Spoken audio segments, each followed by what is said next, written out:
in-depth look at Penn State sports and more. This is the Steve Jones Show on News Radio 1070 WKOK. The Steve Jones Show is presented by Purdy Insurance, Brewers Outlet, and Sunbury Motor Company.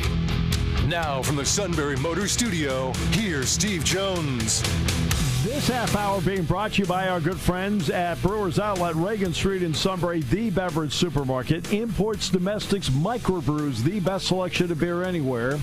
Wine coolers, water, soft drinks, snacks. They roast their peanuts fresh and out every day. 6 great flavors of slushies, ready-to-drink cocktails. High Noon, Jack Daniels, Crown Royal. And the Pickle Bar, led by the Barrels and the Dills, indeed second to none. All at Brewers Outlet, Reagan Street in Sunbury, the beverage supermarket. Ladies and gentlemen, boys and girls, we've spent lunches together. We've talked for hours, so we're confined to a half hour here. Tony Knopp, welcome back, sir. How are you, my friend? I'm doing well. How are you? Are you hanging in there with everything that has happened in Southern California and everything? It is busy. It is fun. We're very blessed. Things are going great. That's great. You earned it, all of it. Okay, so let's start with this. The NCAA basketball tournament, they will not expand in 2026, but it doesn't mean the door is closed to possibly 76 teams maybe in 27. But they've already said they're not going to do it this year. How close are they on television alignment to allow them to do this? I think the understanding is what's going to happen with streaming rights. And there are some games in the early rounds that they're still trying to figure out. That's my understanding from the people that work on the TV side as to where the hiccup is. The money's there, and the viewership is there. The thing that the viewers can understand, and I don't know what it's towards. I mean, a lot of people would say there's the sports betting component. Other people would just say it's the drive of sports that even a very early round qualifier game between two schools we've never heard of is going to outperform 85% of what's on television. Yeah. So there is no question this is going to happen. Right now, everybody's just trying to negotiate the electoral college, so to speak, as to who's going to be protected from what.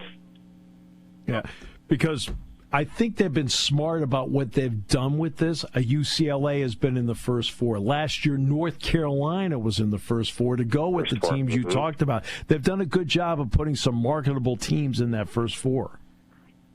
And it allows them to do that without feeling like they lose competitive integrity. That's right. Always going to be the argument about, somebody's left out, and we've seen it across, everything. You expand the college football playoff, you're going to feel like instead of, number 3 got left out, then number 13 got left out, then number 18 got left out, and we've seen that in college basketball, especially with the automatic berths. And that's one thing they want to make sure that they don't lose is the regional, local, smaller conference auto berths. That's been the argument as everything in college football, college basketball has moved more toward the business. And in the college football part, I mean, it'll be 12 this year. By December 1st, they have to have some decision as to what to do the next year under the new contract. You and I both know they want to go to 16. Is it available television-wise to go to 16? And why is ESPN giving up a semifinal game to TNT? I don't know.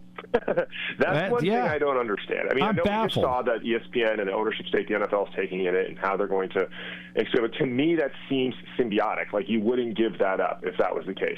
There's definitely enough viewership to do it. It was a home run having the on-campus games in the first round last year. They're going to have to do some reseeding, but I think everybody understands that. But the money is there. Yeah, I know the money is definitely there. Without question. So ESPN keeps teasing what they want to do with this new platform, which is $29.99 a month. Direct to consumer. Yeah, direct to consumer. What's your thought on the future of direct to consumer, and how important is it for ESPN to be successful out of the gate doing this? I've had a lot of conversations about this with people who know this a lot better than I do, people who are in that space and are trying to understand what the DTC market looks like. There are so many variables that we don't consider when we're looking at it, such as how they're starting to understand who the buyer is, what they can sell to the buyer, how the advertising changes as it becomes directly targeted, what that looks like at the school level, right? There was a huge move, as we both know, in the early 2000s into the mid-2010s, where there was like this conglomeration and consolidation of rights across different private entities that were selling it for the universities and selling it for others. And that's kind of going away. People are getting more local now and realizing that they have more value in it. And, we've seen some stumbles along the way. The biggest of them was the Pac-10, Pac-12 network or whatever that was. So what they're trying to understand on the ESPN side is you're looking at subscriber value, just drop. And they're looking at data and saying that we're the only reason people are paying for cable anymore is for ESPN. So why are we doing this? Why are we floating everybody else? And it's really interesting how the questions come together because it's almost the same situation as we're seeing with the NCAA expanding the Final Four tournament or the March Madness tournament and with CFP expanding. Everybody sees how these markets are about to fragment going forward. And they've seen what's happened in other leagues where they've done this. And so they're trying to protect themselves from the future. That's really all this is. I don't believe there's a big argument about how we can get more money out of it right now. But people are looking at what's happened in the EPL, in Major League Baseball, where we may or may not be headed towards a work stoppage, in the NHL, where we had a horrible haves and have-nots problem until the lockout of 2005, 2006. Right. And what's really happening right now is ESPN is saying, we are floating cable rights for most subscribers. We don't want to do that anymore. We want to take the money for ourselves. The SEC and the Big Ten are saying, look, we believe that we're the reason the CFP is as popular as it is, and we want to make sure that we're getting our cut of it the way the original six did in the English Premier League. And it goes all the way back to what you asked about the NCAA tournament, which is we want to make sure that if we do expand this and we do look out for the little guys so we can get more North Carolinas and UCLAs in, that the pie is split appropriately. So sorry for the tangent, but it's all the same argument. Yeah. No, it is the same argument. It's been 1 year now of official play with the 4 Pac-12 schools in the Big Ten, USC, UCLA, Oregon, Washington. Mm-hmm. All right, so give me the L.A. Viewpoint about what they think of the Big Ten versus what it was like being in the Pac-12. Well, here's what's happening with USC in particular. USC had a very unpopular president, Carol Folt. She was brought in at the end of USC being on the wrong side of just about every single bad PR, problem there was.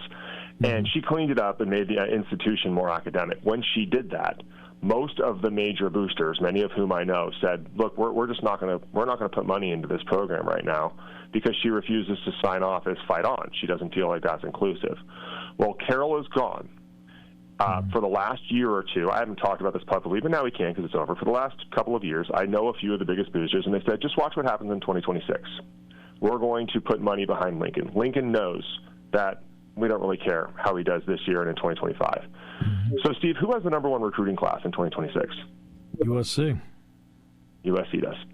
So nobody out here is really putting a whole lot of eggs in the basket of the Big Ten right now. They're kind of saying, this is a lion that hasn't woken up. They're not spending money. They haven't had the boosters behind them.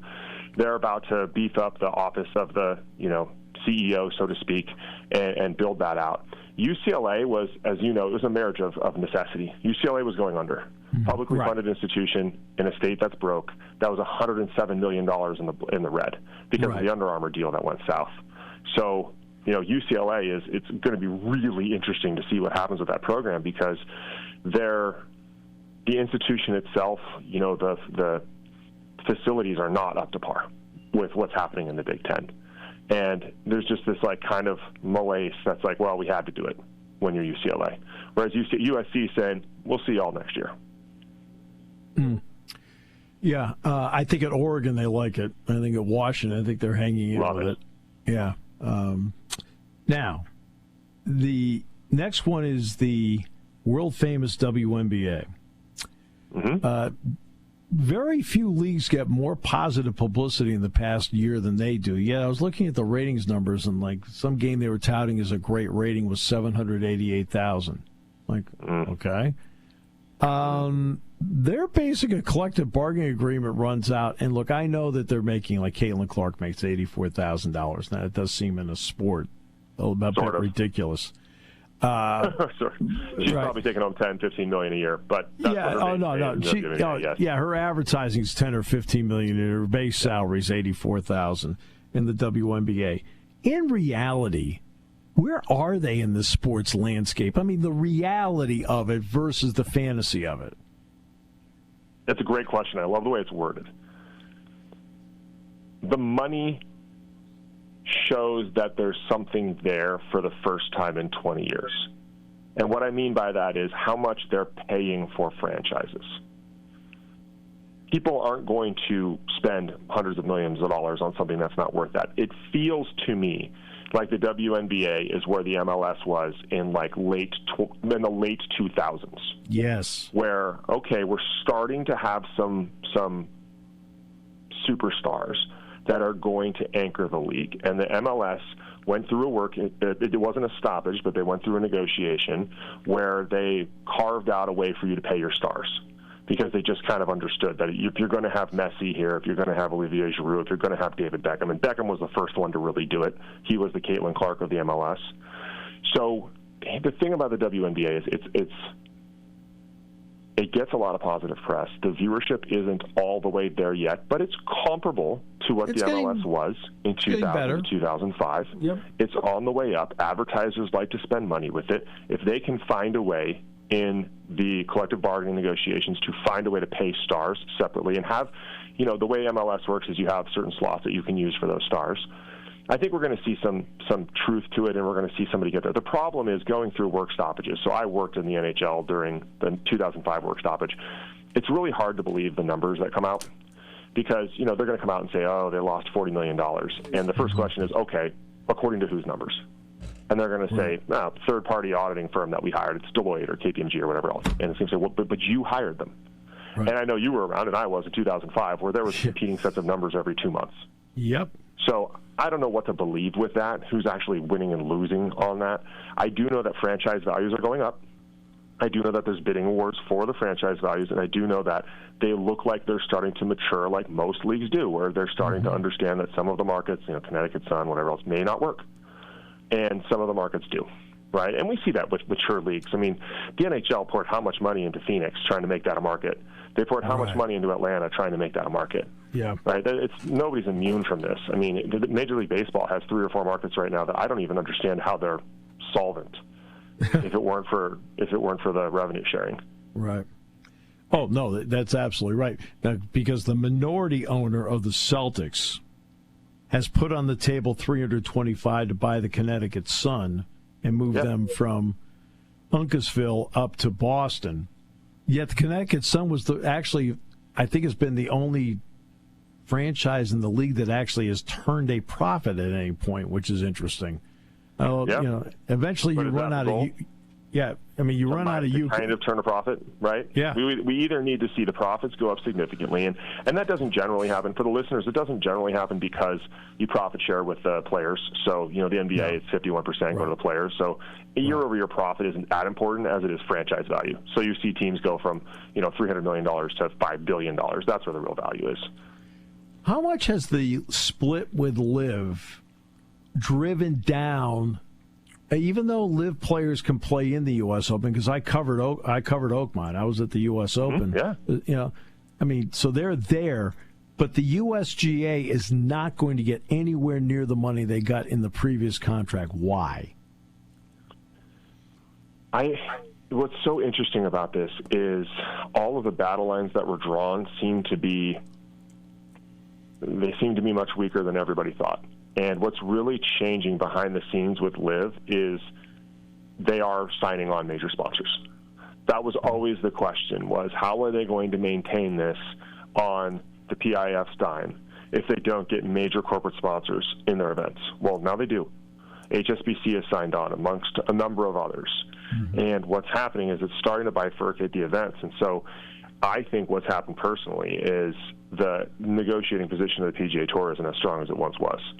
I think that LIV has found, just like we're talking about with MLS and WNBA, they have found those foothold locations like Adelaide, like others, where it's an event, and it's an event that's comparable to the events that we see with the PGA Tour. And now the USGA is standing here.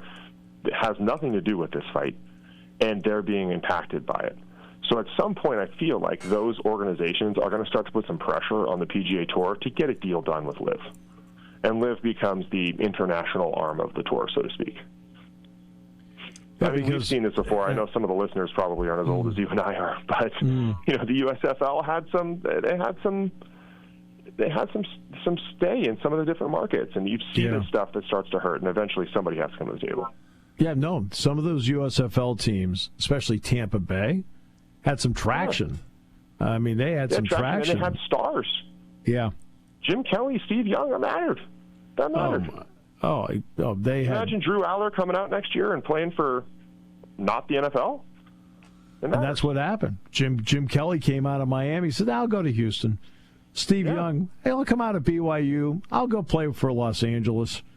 Okay. Doug Jim Kelly's choices were Houston and Buffalo. Right? Yeah.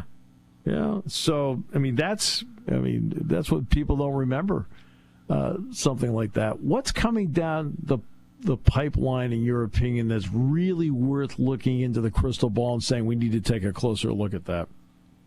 Well, a lot. This is a weird time for sports business because we had kind of consistency in growth and consistency in governorship for a really long time, from I'd say 2006 to 2018, right? After we got through the work stoppages, because we had that just era of the work stoppage, 94, 95 with baseball, and then hockey, or then basketball, and then hockey did it, and basketball did it 3 times, I think. And so you had this like choppy water in those sports where you were trying to figure out who was doing what, and baseball got crushed in that 94 stoppage. I mean, crushed. Yes. I use the example all the time that the Dodgers went from 38,000 season ticket holders to 12, and I think they're back up to 21. So they're nowhere close to where they were at that point. So we had this consistency, and then we had COVID came, and it just rocked everything, and there was no normal. Now, with the proliferation of capital going into live events, and I think it's going to continue to do that because of how noisy it's gotten in digital, there are a couple of different storylines that I'm following that I just have no idea how they're going to play out. Number one is the money in college football. The House decision is significant. It changes everything for kids coming up, as to who, especially when you're talking about non-football sports. You're seeing universities all over the country cutting programs that have tons of history for them, and they have to because of the money that's happening there. They're starting to run those organizations more like a business. They're bringing in, what used to be the athletic director's job. Now you have a GM. Now you have professionals coming in that are running it more like private equity, and private equity money is coming into it, which is turning that into a business, and that's going to filter all the way down. And eventually we're going to reach a point where the money's going to dry up. It's just been one of those things where sports just grows and grows and grows because people love it. But now we've got the World Cup coming here next year, the Olympics coming in 2028, money flowing all over the place when it comes to the NCAA and what's going to happen there and with amateurism. And then we've got the baseball work stoppage, which a lot of my friends say they don't think anything's going to happen there. I could see that going really south really fast. Yeah.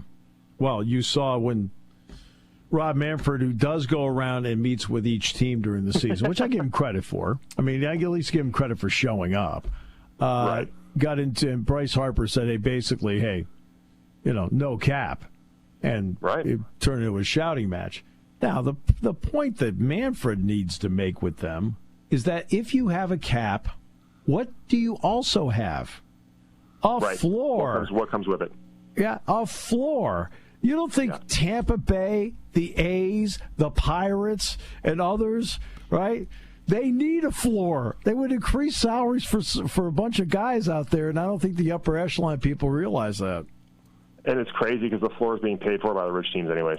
Sure. It's not like the Pirates are going to get more money to spend. They're just going to take the money that they've been pocketing from the revenue share, and they're going to use it for players. And it's got to be difficult, and I'm going to get in trouble for saying this, and that's okay. Baseball is living on the street of live events, right? And the people, the neighborhood around you is the NFL, college football playoff, NHL. You've got all these other live event offerings. And baseball has hit record numbers, but they haven't grown as fast. as the NBA and the NHL have. They just haven't. And the concern is competitive, people to me a lot of times like to spin something that I throw at them often, and I enjoy it. They say, well, look at the EPL. There's no salary cap there. And I said, that's true. But they have different competitions there that keep the smaller programs interested. They have an FA Cup. They have, 3 or 4 different cups throughout the year. They have the Champions League, but then they also have the Europa League, right? They have different things to play for that matter. The problem is, if you're a Pittsburgh Pirates fan, what are you rooting for? Right? Every now and then you get a team that comes up. The Arizona Diamondbacks are a partner of ours. We love them. They were in the World Series 2 years ago. They just gutted the entire team. Right. They were in the World Series 2 years ago. Oh. And so you look at what's happening around you with the NHL has a hard cap and a floor. You look at the NBA, which has profit sharing at 51%. You look at, everybody has a hard cap. They say that the NBA doesn't necessarily have a hard cap, but anybody who looks into the second apron, that's a hard cap. Sure it is. Yep, no question. I am less optimistic than others because I'm looking at it from the side of if I own the Kansas City Royals or if I own, the Milwaukee Brewers, who are competitive, and I'm looking at what the Yankees are doing. I'm looking at what the Dodgers are doing. You're spending $700 million on a player. Yeah. What are we doing here? Right. Exactly. The next time are you the Globetrotters and I just get to be the Washington Generals? I think that's called the Savannah Bananas. All right, so the next time you're on, I want to spend a good chunk of the time about what American sports fans and franchises can learn from what they do in Europe, especially with soccer, because I think that's a fascinating lesson where you can steal some ideas from them and they're legit to make things better here. So I want to talk about that next time. But what's fascinating, I'm going to add one thing about the Bananas, which somebody told me, which I found so fascinating. This is somebody who's a Harvard PhD in child psychology. They were saying when you and I were kids, we would daydream about hitting the game-winning home run. Yeah. Right? We daydream about baseball. Steve Jones comes up, bases loaded, bottom of the ninth. The kids now daydream about their walk-in music. Yeah. Look what the Bananas are. Yeah. Bananas are walk-in music. Yes, they are. Yeah. Tony. Genius. It is genius. Always a pleasure, my friend. Thank you so much. We'll see you very soon, I hope. Yeah, we will. No, we're going to talk. We're going to talk in a few weeks about what I just talked about, but I'm going to see you in the first week of October. That's right. Yeah. All right, brother. All right, brother. Thanks. Appreciate you. Thank you. He's the best. Tony Knopp on News Radio 1070 WKOK.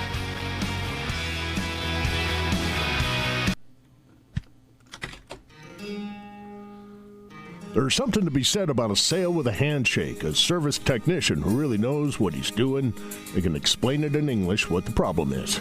There's nothing better than having that friend you could trust in the area. That's Sunbury Motors, where you get selection, knowledgeable salespeople, and prices that fit your budget, and more important, that friend you can trust. Welcome to Sunbury Motors, Kia, Ford, and Hyundai. You could shop other dealers and compare prices, but at Sunbury Motors, you get their lowest price promise. They research the current used vehicle market and guarantee their used car prices are the lowest.